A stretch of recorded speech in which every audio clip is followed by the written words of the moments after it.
Sir வணக்கம். வணக்கம். கடலூர் நடந்த ஒரு திருமணத்தில் திரு வைகோ அவர்கள் இனி நம்ம கட்சிக்கு வசந்த காலம் பிறகுதுன்னு சொன்னாங்க. தாவேக்கால தான் அந்த வசந்த காலம் ஸ்டார்ட் ஆக போகுதுன்னு நினைக்கிறீங்க? அப்படிதானே தெரியுது நமக்கு. வெளியில் பார்த்தீங்கன்னா எல்லா பக்கமும் அவர் பேசுறது, எங்களை வந்து அழுத்தி பிடிச்சிட்டாங்க, எங்களை வற்புறுத்தினார்கள், நிர்பந்தப்படுத்தினார்கள், இந்த சின்னத்தில் நின்றுருக்கிறோம். அந்த அவர் பேசும்போது கூட நமக்கு வந்து பெரிய வெற்றி பெறல. 2 தொகுதி இருக்கிறாங்க, கடையநல்லூர்லேயும் சீர்காழியிலும் அவர்களுக்கான ஒரு எம்எல்ஏக்கள் இருக்கிறார்கள். அதெல்லாம் வருங்காலத்தில் என்ன ஆகும்னு நமக்கு கணிக்க தெரியல. இந்த இடைத்தேர்தல் முடிந்த பிறகு நமக்கு என்ன ஒரு கணிக்க தோணுதுன்னா, அடுத்த 6 மாதத்திற்கு அப்புறம் இன்னொரு இடைத்தேர்தல் வரும் அப்படின்னு நமக்கு தெரியுது. எப்படின்னா, இப்போ மதிமுக மாதிரி ஒரு ஃபஸ்ட்டு ஒரு பேஸ் எலெக்ஷன் முடிஞ்சதுக்கப்புறம் மீண்டும் சில பல்வேறு உறுப்பினர்கள் ரிசைன் பண்ணுவாங்க. அதுக்கப்புறம் அவர்கள் வந்து தாவேக்காவோடு இணைவார்கள். இவர்கள் எல்லாமே அடுத்து வரக்கூடிய பாராளுமன்ற தேர்தல், அதாவது உள்ளாட்சி தேர்தல் சில பேருக்கு நோக்கமாக இருக்குது. விசிகாவு, வாரியம், உள்ளாட்சி தேர்தல், இந்த மாதிரி விஷயங்கள்ல. ஆனால் மதிமுகலாம் எப்படி திங்க் பண்ணுறாங்கன்னா, அது துரை வைக்கோ இவங்களெல்லாம் வந்து மறைமுக பேசிக்கிறாங்க. அதுக்கு மீடியேட்டர் இருக்கலாம், அவங்களே ஒரு பர்சனல் ஃபோனில் பேசிக்கலாம். அப்படி பேசி அவங்க அப்படி டெவலப் பண்ணுறாங்க. இது வந்து வெளிப்படையாக அவருக்கு அப்படி இப்படியே கொஞ்சம் கொஞ்சமாக கொண்டு வந்து வெளியே சொல்லும்போது இதுதான் ஏற்கனவே பேசிகிட்டு இருந்தாங்களா அந்த மாதிரி. அப்போ 2029 பாராளுமன்ற தேர்தலுக்கு இவங்க வந்து பெரிய அளவில் திட்டமிடுறாங்க. அந்த கூட்டணி கட்சிகள் எல்லாத்தையும் அங்கேருந்து வந்து இவர்கள் ஒரு வெற்றியை பெற்று அது மத்திய அமைச்சர் இப்படின்னு ஒரு திட்டங்கள் பெரிதாக போகும். அது எந்த அளவுக்கு சக்ஸஸ் ஆகுன்றது தெரியும், ஆனால் விரைவில் தெரியும். ஆனால் வந்து மதிமுக அங்கே போகிறத அது முடிவு எடுத்துட்டாங்க. கடந்த மாதத்தில் வந்து முக்தார் அவர்கள் மீது குண்டாஸ் போட்டாங்க. அப்புறம் மாரிதாஸ் அவர்கள் கைது செய்யப்பட்டு விடுதலையாக்கப்பட்டாங்க. நேற்று கூட திமுக சார்ந்த ஒருத்தர் அன்பானந்தம்ங்கிறவர் முதல்வர் விஜய் அவர்களை பற்றி அவதூறாக பேசிட்டாருன்னு அவரை தேடப்பட்டு வராங்க காவலாளிகள். இது வந்து ஒரு ஒடுக்கப்படுறாங்க விஜய்க்கு எதிராக பேசினா அப்படின்னு. அதாவது நம்ம முக்தார் அவர்களை வந்து கம்பேர் பண்ண முடியாது. அவர் வந்து பெண்களை தனிப்பட்ட முறையில் இழிவுபடுத்துது, தம்ப்நெயில் வைப்பதெல்லாம் அவர்கள் வந்து மிக கொச்சையாக படுத்துவது, அந்த மாதிரி வரும்போது அவர் வந்து அதற்கான இப்போ அலிசா அப்துல்லாலாம் அவர்கள் வந்து அவர்கள் குழந்தைகள் அடுத்த சந்ததிகள் எல்லாத்தையும் அவர் சித்தரிக்கிற முறைன்றது வந்து விவரிக்க முடியாது. அது ஒரு ரெஸ்பான்சிபிள் இல்லாமல், ஒரு ஊடகத்துறைக்கான ஒரு முழு இது இல்லாமல் அப்போ அவங்க வந்து ஒரு குண்டாஸ் போட்டிருக்காங்க. அது ஏன்னா ஏற்கனவே கடந்த காலத்தில் ஊழலை பற்றி வெளிக்கொண்டு வந்ததற்காகவே வந்து சவுக்கு சங்கர் அவர்கள் வந்து 2 முறை குண்டாஸ் போடப்பட்டார். அப்படி இருக்கும்போது அவர் தனி கதை. அடுத்து வந்து நீங்கள் மாரிதாஸ் வந்து அவரும் தனிப்பட்ட தாக்குதல்கள் செய்திருந்தாலும் அவர் ஒரே நாளில் அவர் சொந்த ஜாமீனில் அவர் விடக்கூடிய அளவுக்கு பெரிய வலுவான கேஸ் இல்லை. அது வந்து அவதூறு வழக்காக போடப்படும் போது அவர் விடுவிக்கப்பட்டார். தொடர்ந்து அவர் தன்னுடைய பேச்சை தொடர்ந்து பேசிட்டு இருக்கிறார். இது ஒரு பக்கம். நீங்கள் சொல்லக்கூடிய இவங்க வந்து திமுகவில் ஒரு ஜென்சின்னு ஒரு குழு வச்சுருக்காங்க. அவருக்கு ஒரு 30 வயதில் இருக்கிறவர் வந்து அவர் திருநெல்வேலியே தூத்துக்குடியிலேயே ஒரு மீட்டிங்கில் இந்த பிறந்தநாள் கொண்டாட்டத்தில் இப்போ அப்பாவை காணன்னு இவர் சொன்னோடனே இவர் அதே மாதிரி அதுக்கு நிகராக வந்து செங்கல்பட்டு கோர்ட்டில் தேடிட்டு இருக்காங்க. அது வந்து மனமுறிவு வழக்கு. இதோடு நீங்கள் கம்பேர் பண்ணக்கூடாது. அதே மாதிரி திரிசா அவர்களோடு சேர்ந்து அவர் வந்து ஒரு பிறந்தநாள் வந்து செலிப்ரேட் பண்ணுறார். இதையும் அவர் வந்து அவர் கொச்சைப்படுத்தி பேசியிருக்கார். அப்போ அதுக்கான கம்ப்ளைண்ட்ஸ் அப்படின்றது உளவுத்துறை சொல்லும், இது வரும். அவங்களே முன்கூட்டியே நடவடிக்கை எடுக்கலாமான்னு செய்வதற்கு முனைவாங்க.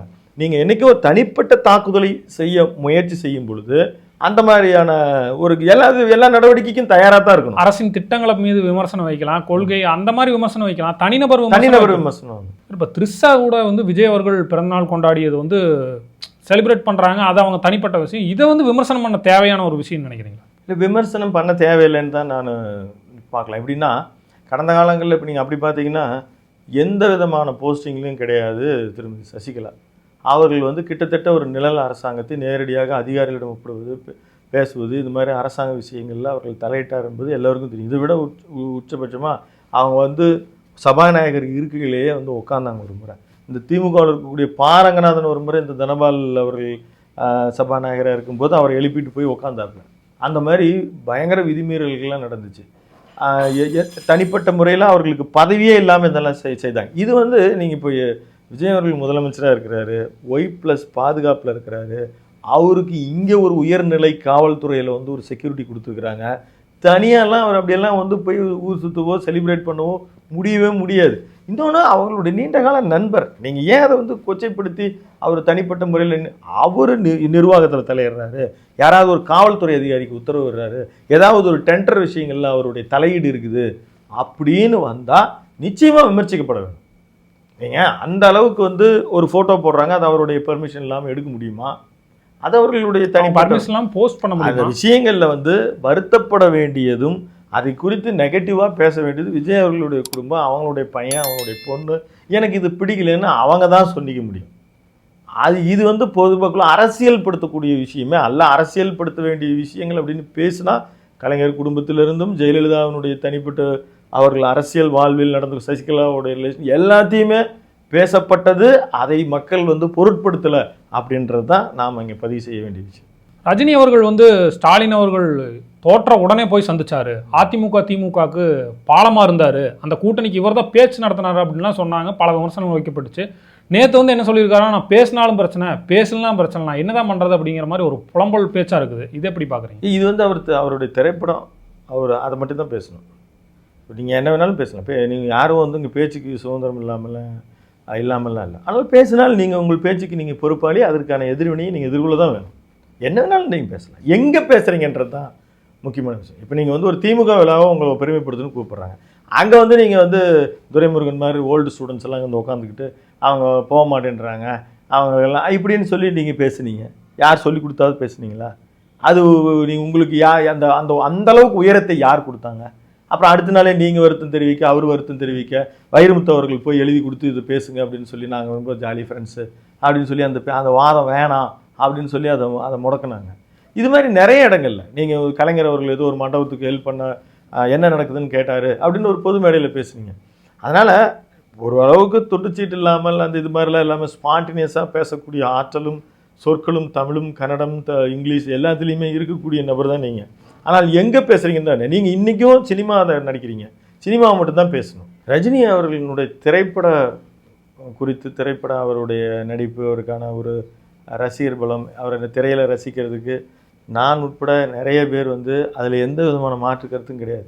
அவருக்கு வந்து இந்த இரட்டை மனநிலை இருக்குது பார்த்தீங்களா, நாம் பேசு பொருளாக இருக்கணும்னு நினைப்பு இருக்குது பார்த்தீங்களா, அதுதான் பிரச்சனையே அவருக்கு. நீங்கள் நான் பேசினாலும் சிக்கல், நீங்கள் என்ன பேசி கடைசியாக சிக்கலாச்சு வந்து நீங்கள் எனக்கு என்ன பொறாமையா விஜயோட அப்படின்னு நீங்கள் அது நீங்கள் ஒரு சாதாரண ட்வீட்லேயே அது க்ளோஸ் பண்ணியிருக்கலாம், அதை நீங்கள் கடந்து போயிருக்கலாம். எல்லார் வீட்டுக்கும் வந்தார், உங்கள் வீட்டுக்கு வரல, அவர் அரசியல் எதிரி வீட்டுக்கு விட்டுருக்கலாம். சரி, நீங்கள் அது வந்து இப்போ எல்லாம் இங்கே நீங்கள் அதை வந்து மறுபடியும் கூட அதை எடுத்து வச்சு எங்கே வேணாலும் பேசுங்க, வேற ஒரு நிகழ்ச்சியில் பேசுங்க. உங்கள் படம் அட்டென்ஷன் கிரியேட் பண்ணணுன்னு தான் நீங்கள் பேசுகிறீங்க. இதுதான் உங்களோட விளம்பரம் தான் நோக்கம். நீங்கள் கடைசியாக பாட்ஷா பட திரைப்பட விழாவினுடைய இறுதியாக பேசும்போது வெடிகுண்டு கலாச்சாரம்னு ஒரு வார்த்தையை யூஸ் பண்ணுறாரு.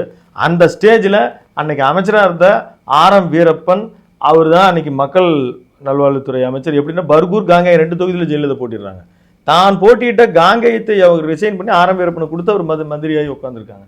நீங்கள் உங்களுக்கு அவை ஒரு என்ன ஒரு எப்படி சொல்கிறது, ஒரு அவை நாகரிகம்னு சொல்லாமல்லாம் சொல்ல முடியாது. இடம் பொருள் தெரியாமல் பேசிட்டீங்க.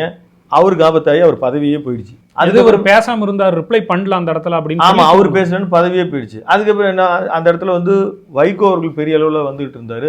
நீங்கள் வந்து மூப்பனார் அவர்களையும் கலைஞர் அவர்களையும் இணைச்சி வச்சதுனால, ஏற்கனவே இருந்த ஒரு ஃபோர்ஸ் வேகத்தினால அன்றைக்கு வைகோ காணாமல் போனார், கலைஞர் அவர்கள் முன்னால் வந்தார். இது வந்து வைகோவும் பல இடங்களில் பதிவு செய்திருக்கிறார். நான் மட்டும் பார்வையாளராக நம்ம சொல்ல, பல புத்தகங்கள் வாயிலாக படித்து மட்டும் சொல்ல. அதனால் இப்போ நீங்கள் அதுக்கப்புறம் அரசியலுக்கு வரேன்னு சொல்லி நீங்கள் வராமல் போனது உட்பட உங்கள் மீது தனிப்பட்ட அரசியல் வாழ்வு குறித்து கடுமையான ஒரு விமர்சனம் இருக்குது, உங்களுக்கே ஏக்கம் இருக்குது.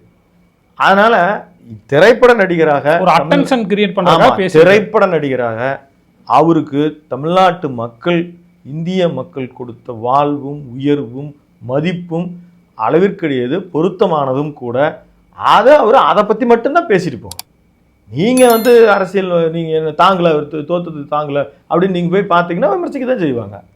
அப்போ உங்களுக்கு என்ன அண்டர் டீலிங், அப்படி என்ன உங்களுக்கு வந்து இவர் தாங்கலை, அப்போ அதே நேரத்தில் அவர் வெற்றி பெற்றவருக்கும் நீங்கள் வந்து வாழ்த்து சொல்லிட்டீங்க, முடிஞ்சு போச்சு. சினிமா விழாவில் வந்து நீங்கள் வார்த்தைகள் புதிர்கள் எல்லாம் போட்டிங்கன்னா கண்டிப்பாக இதுவும் உங்களுக்கு மீது மேலும் மேலும் விமர்சனங்களை அதிகரிக்கத்தான் செய்யும். தமிழக அரசியல் குறித்து பல்வேறு கருத்துக்களை நேயர்களுக்கு பகிர்ந்தீங்க. உங்கள் கருத்தை பகிர்ந்தமைக்கு மிக்க நன்றி. மிக்க நன்றி. நேயர்களே, தொடர்ந்து இணைந்திருங்கள் அறம் தமிழுடன். நன்றி.